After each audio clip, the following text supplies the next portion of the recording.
কবিতা দিনলিপি, লেখক উৎপল হাজরা, আবৃত্তিকারক আব্দুর রশিদ। তিথি লগ্ন কি বার মনে নেই, সময়টা ঠিক একটা পরন্ত বেলা।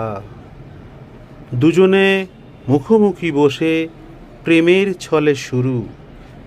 সোনালি পরন্ত বেলা, পচা অফিসের বারান্দায় নতুন একটা জীবনের ছবি আঁকার প্রস্তুতি। উদ্যোগ না উদ্দেশ্য জানা ছিল না, একটা নেশা যেন গ্রাস করেছিল।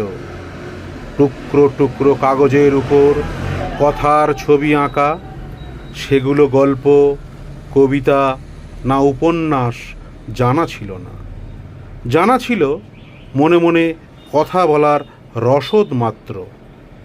সাহিত্য একাডেমি কিংবা নন্দন প্রেক্ষাগৃহে হাজার হাজার গুণীজনের আলোচনার বিষয় বাহ বাহ বাহ বলে হাততালি, এসবের জন্য নয়, মনে মনে কথা বলার রসদ মাত্র। রোগা জীর্ণ থলেটা টুকরো টুকরো কাগজে ব্যথা, যন্ত্রণা, আনন্দ, সুখ ভরে স্বাস্থ্যবান। টুকরো টুকরো কাগজ বার করি আর বারবার পিছনে দেখি, সামনে ছবি আঁকি, মনে মনে কথা বলি।